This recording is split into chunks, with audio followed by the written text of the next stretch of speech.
Welcome back everybody to Dickie A coming. Yup, the prequel part 1. Yes. And yeah, if you're new to this channel, please subscribe, like, comment, and share if you want more of this content or some other content. You can check my channel out. You can check the playlist if there's something that catches your eye. But if not, then yeah, let's proceed with the game. So yeah, we are talking with a nurse. I don't know if I'm like far ahead now or not. I should really recheck my videos. If I'm not, I'm gonna edit this whole thing out and do another intro. But yeah, welcome back. What a charming little drawing room, my dear. It's so snug and cozy. Oh, good heavens. I haven't even asked for a name yet. My apologies. I cannot persist with calling you Nurse Henry. My name is Rachel, and regarding the room, I think the word is tiny. That's what a nurse's wage buys you, but it's big enough for me. Rachel delves into her pocket and pulls out a bottle of medication capsules. As she drops it on her coffee table, the lid falls off and several capsules spill out. Dickie instantly recognizes the medication. Good grief, what a coincidence. After I came back from my last tour in Stan, some quack prescribed the exact medicine to me. I think it was for the shell shock. I must admit, I felt the old wind of the shell a few times, but it just made me sleepy. We in the medical profession don't really use the term shell shock anymore. I think it's because it covers a range of distinct conditions triggered by trauma. Also, you don't necessarily need a missile to whistle past your head to suffer these illnesses. We see them increasingly in the civilian population. You don't say? Really? Good heavens, how so? From any other man, I would assume that was sarcasm, but I'm beginning to realize you're quite different. So, let me give you some examples. I once treated a woman in her 30s who had broken bones after her boyfriend pushed her down the stairs. She started experiencing panic attacks, flashbacks, and insomnia. Hell's bells, the symptoms you describe are indeed very common among shell-shocked men. My god, I have even had one of those ones myself. During the pandemic of 2020, I and many of my colleagues suffered terrible trauma. The lucky ones among us managed to get good psychotherapy. I saw an excellent therapist. I think you could benefit from him. Let me set up an appointment for you. What about this? My dear Rachel, I have seen one or two head doctors during my time in the military. I must confess, they were never any good. Perhaps a dose of banging therapy would be far more beneficial. Dickie, how in the hell do you think that is ever going to help you control your addiction? Well, my dear, when I was a young lad of 12 or so, my father caught me smoking cigarettes. After thrashing me to unconsciousness with his belt, he presented me with several packets of cigarettes, about 1,000 cigarettes in total, under the threat of a second thrashing. I agreed to smoke every last cigarette. Thereafter, the mere sight or scent of tobacco would be enough to induce my vomiting. My wise father successfully created within me a lifelong aversion to smoking. I'm afraid that technique is highly unlikely to work for your addiction, for your banging addiction. Smoking is inherently disgusting, especially when you smoke that many. Conversely, banging is inherently pleasurable. I am bloody exhausted, so I'm going to bed. I only have one bed and I can't expect you to sleep in that uncomfortable chair. We won't be doing away your addiction, but you can come and share the bed when you're ready. Just switch off the lights in here first. Thank you, my dear. That is most kind. Okay. Alright. Oh, we're transitioning. Okay. Alright.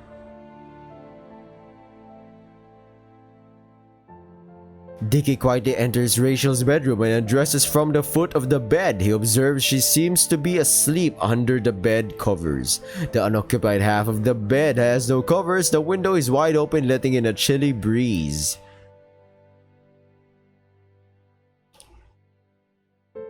Okay. Gonna have to censor a lot of this.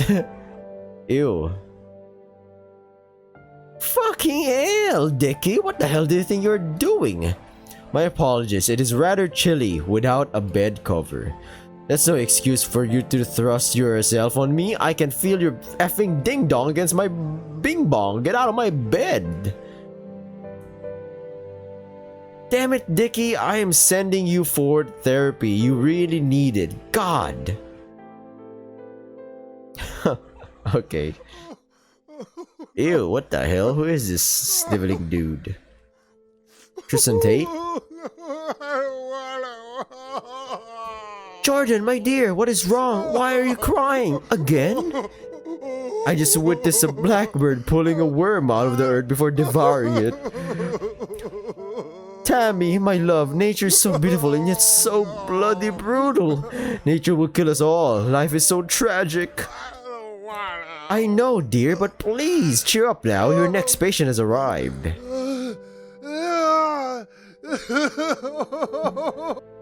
Oh wow, he's literally transitioned to a happy dude. Good morning, you must be Dickie. It is very nice to meet you. I mean, it's a bloody pain in the ass to meet you because I have to do some work. I have to tell the brutal truth at all times, man. I have to be prepared to risk offending you. The pleasure's all mine, Dr. Peterson. Wait, that's Jordan Peterson? Please follow me to the therapy room. Ew. Dr. Peterson, may I ask why do you sit with your back to me? Well, I can't do a current voice, I'm sorry. It's merely to present a blank screen for your projection. Please do proceed. My dear Dr. Peterson, I must admit, I am not adept at interacting with blank screens. My personal desktop microcomputer screen recently went blank and I instinctively responded with aggression, swearing and punching the poor device to death. I really can't do current voice, man.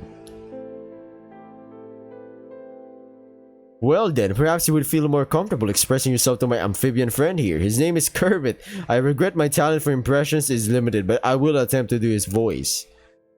Thank you, Doctor. That feels significantly more agreeable. Please tell me about your mother. I felt my father dominated her somewhat. He was never cruel or violent, but he tended to get his own way on matters. Never do you have a hot younger sister who is single and a frog fan? What a horrible Kermit impression from me.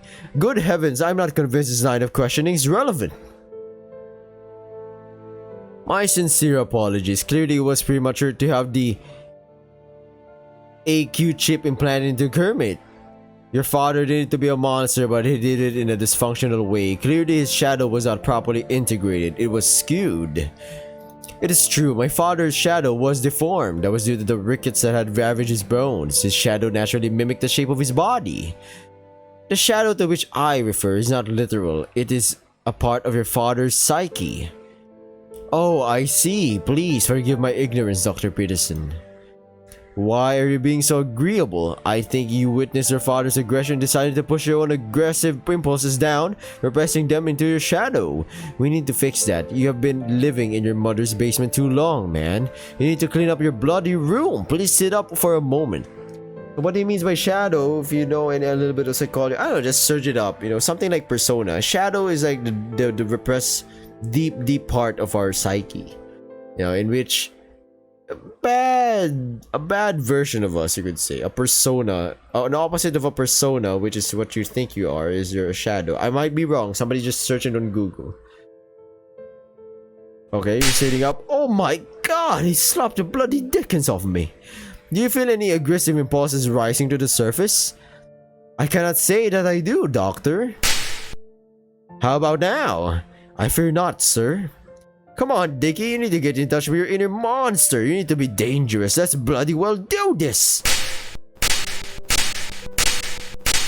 Jeez, man, this man's getting slapped.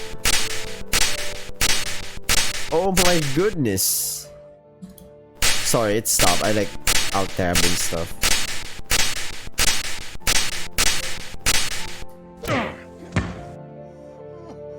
You punch me! Good heavens, my dear Dr. Peterson, I am terribly sorry. It was as if my body moved of its own volition. Please forgive me. Is everything alright, boys? No, Tammy, Dickie just punched me. Is this true, Dickie? Did you punch my husband? Well, yes, Mrs. Peterson. However, it was in no way intentional. Dr. Peterson was attempting to stimulate my inner monster. When the said monster erupted into being and punched your husband, I am terribly sorry. Well, alright then, Jordan. Dickie said sorry. I'm sure he didn't mean to hurt you. Now please, boys, play nicely. I'm trying to concentrate on some complicated paperwork out here. I don't want to have to come in here again. Yes, ma'am. Good boys. Well done, Dickie. I think we have made major progress by integrating part of your shadow. I think that's enough for today. See you next week. Thank you, Dr. Peterson. Good day to you. Oh no, I won't see Dickie again for a whole week. I miss Dickie so much. Oh man, I think I have an idea for helping Dickie with his other issue. Mr. Cumming, regarding your addiction, it occurs to me it might be of utility for me to observe how you interact with women. I propose we visit together a cafe that I know to be popular with women. There, I would observe your interactions. I'm confident this will provide many insights into your feelings around women. Would you like to try this? Oh yeah, sure. My dear Dr. Pearson, that sounds like a fascinating strategy. I heartily agree. Chestnut Tree Cafe. Okay, Dickie, this is the place. I have been here a few times with Tammy. It seems to be very popular with women. Let's go get a coffee or some bloody red meat, and I will observe you. Right you are, Doctor. Dickie, I would like you to balance your life so it is productive and meaningful. So it is as productive and meaningful as possible. I also think it is enormously important to help others do the same. I truly believe the biblical idea about it being better to give them being better to give than to receive. I must admit, Dr. Peterson, although the priest at my school rammed that very concept down my throat, along with his ding dong, I never quite grasped it. My life has been and continues to be brutally cruel. Why should I not take everything I possibly can? Well, you are right, Dickie. Life is a fatal disease, man. However, you need to understand what giving is all about, so life doesn't need to be unnecessarily brutal and cruel. Research shows that giving makes you feel better than when you receive. It is not a selfish thing. It's a win-win situation. It actually improves your bloody health. Your bloody health. Good heavens! Dickie, someone once asked a prominent religious leader, "Why do you give? Is it a totally selfless act?" And the religious leader replied, "No, I do it for myself too. One must not view it as selfless. Nourish others and you nourish yourself because we are one." We are one. Like the Borg? You know, from Star Trek? No, Dickie, we are not discussing the bloody ideologies of the so-called social justice warrior or the woke generation. We are interested in concrete, timeless things, universal truths, the human condition, not transient bloody fads. I see, Doctor. Okay, puff out your chest like the bloody pigeon and thrust your shoulders back. There's a woman approaching my peripheral vision. It's Hannah. It being the legally required pronoun. Good non-morning people. What may we solely the day that defines Hannah Smith's identity as a human of an analog, genderless, non-gendered generosity? Get you, they, it, what, when, how to eat. Organic, vegan, or clean meat, meat-free, vegetarian, please. Thank you, Hannah. Both Dickie and I will have lean beef steak. Thank you. But before that, I would like for you to meet Jordan. The management takes a dim view of customers trying to smuggle our bone china plates away under their it's his her etc. shirt. What? Oh man, Dickie's just doing rule 1 of my book. Dickie, you can stand normally now, for God's sake. Ew. Thank you, Doctor. I must confess, it was becoming rather challenging to remain conscious as oxygen starvation set in. I am afraid it has been a rather lengthy period since the SAS training program. Hannah, this is Dickie. He is a client of mine. Nice to meet you, Dickie. I assure you, my dear, the pleasure is all mine. Perhaps when your shift ends, you might be prepared to come with me to my flat for some... Okay, Hannah, thank you very much. Okay, I'll get those steaks ordered for you in a jiffy. Right, Dickie, let's analyze the interaction you just had with Hannah. What was her objective? The brutally truthful answer is that my goal was to get that alluring young lady into bed, specifically my bed. Okay, Dickie, you need to understand that doing it can be dangerous and destructive. I believe it is best when you are in a monogamous relationship. Look, there is no such thing as casual banging. There is nothing casual about it. It carries with it great responsibility. Good heavens, I must say I have never considered it in such terms before. Well, now it is high time you bloody start doing so. It is a mistake to think you can divorce emotional intimacy from doing it. I mean, you can, but then all your doing partners start to merge into one. You lose your ability to differentiate. Is that what you want? Goodness, no! I didn't think so, Dickie. And still, you need to control your desire for instant gratification, man. It's not healthy for you over time, and it can hurt the women you are with. Also, you will corrupt your bloody soul. You seem to have a proclivity to do that. Good grief, I suspect you're right. Thank you, doctor. Good. I like your openness, Dickie. You seem to be open to new ideas and willing to integrate them. That's a raw steak, what the hell? My dear Hannah, Dr. Peterson has convinced me that as much as I am allured by your beautiful body and the thought of you naked, riding beneath me, I am afraid we must not have, the session after all. I do hope you're not too disappointed. Jordan, for F's sake, you need to stop bringing your crazy S-addicted clients here for therapy. I think that went rather well. Oh, Jesus. I say, my dear Dr. Peterson, do you find that all that red meat interferes with your lower digestive system?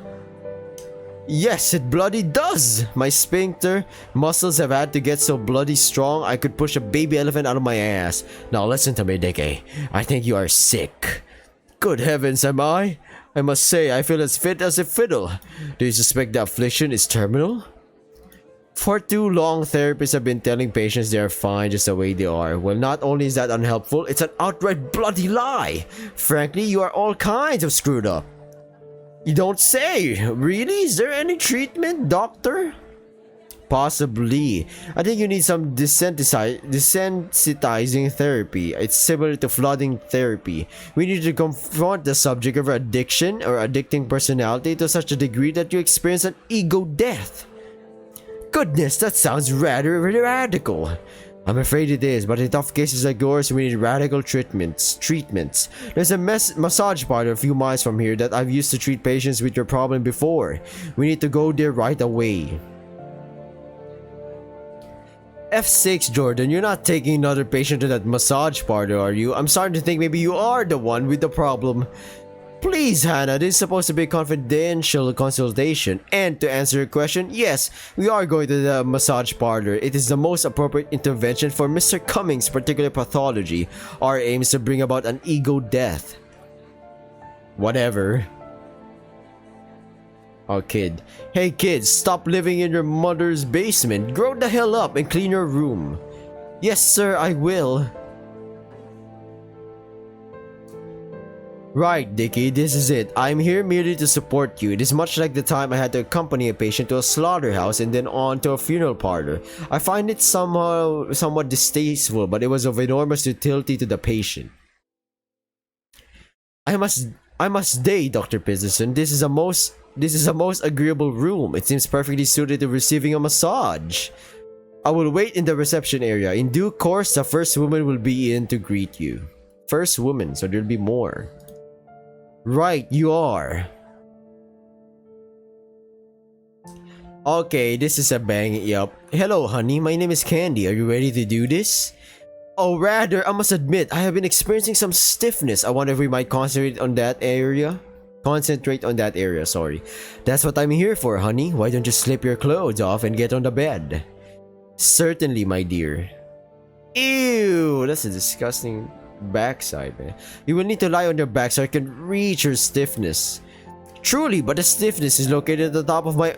Oh, well, you are the expert after all. Good heavens, you are naked. I can put my clothes back on if you prefer. Oh, no, my dear, you seem more comfortable without them. This is the weird. I remember playing this game now. Yeah, this is. If you're seeing what I'm seeing, man, it's wild. It is wild. So let me just like try to like skip this if possible. If you're like, I don't even know if her arm's broken, and Dickie is just like, his body's bent in the most weirdest positions, man. I think he's like supposed to be dead. And if I remember how long this session goes, yeah, I'm cutting this. Welcome back. So he experienced a screaming or chasm. Yeah.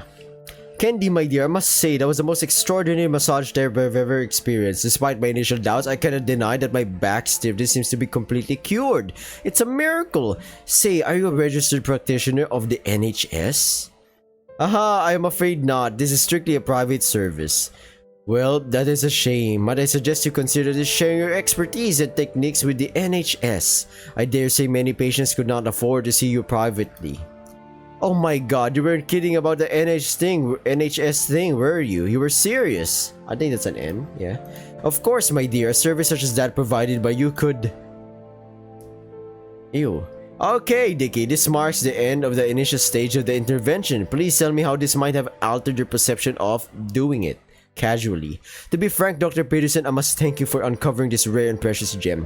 There's no doubt that young Candy has brought me unexpected and profound healing. My ego started to die after climax, and I believe you finished it off with your sudden appearance. Dickie, that is wonderful. I'm so pleased. I could hug you. Good evening, Lisa. I mean, Candy, how are you doing? How is the coke habit? Not too bad. Thanks. I must just do a few lines after work. Well, that's progress.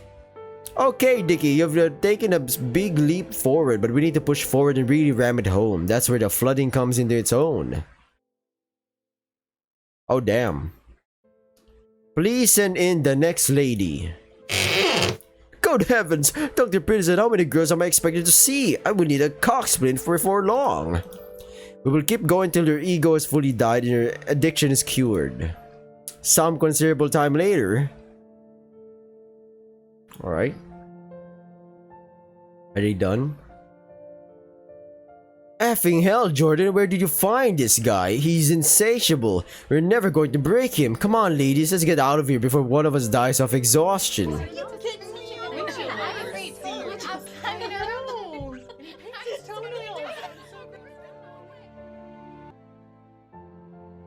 Dickie, that was one hell of a night. You are one tough customer. This is the first whiskey I have had for many years. It was terribly good of your wife to allow me one of her tampons to wrap around the head of my ding-dong. Yes, well, the brutal truth is I didn't want it bleeding all over my carpet, and here's another brutal truth for you. I have a reputation to maintain. I have never had a patient fail to transform their life, and I'm not about to bloody change that for you. Your optimism is admirable, Dr. Peterson. I'm not a bloody optimist, Dickie. Life is a tragic and catastrophic illness, and it's a slow and painful death. Right you are. What we need is an intervention to teach your shadow the value of being in a monogamous relationship. I think I have had an idea, Dickie. Do you find me in the least bit sexually attractive? Good heavens, no. That is to say, my apologies, Dr. Peterson. The trouble is that you are a man and... Good, excellent. I propose we live together as a married couple for 7 days. You need to learn how to have a life partner without your impulses overriding all else. Really? What a radical idea. Who will be the lady of our marriage? I'm prepared to wear one of Tammy's dresses. Actually, it wouldn't be the first time. Meet me in my bedroom in 20 minutes. And that's where I end this video right here. If you want more, comment down below. I'll gladly play the game. Or, risk YouTube. But don't worry, I'll censor it. And sadly for you, you won't really see much. But yeah, thank you for watching. I'll be seeing you in the next possible episode of this game, man. Or another game. Good luck on whatever you're doing. Don't be down. Hopefully you get life just keeps going down, but it will eventually go up. Good luck. Stay safe. Bye.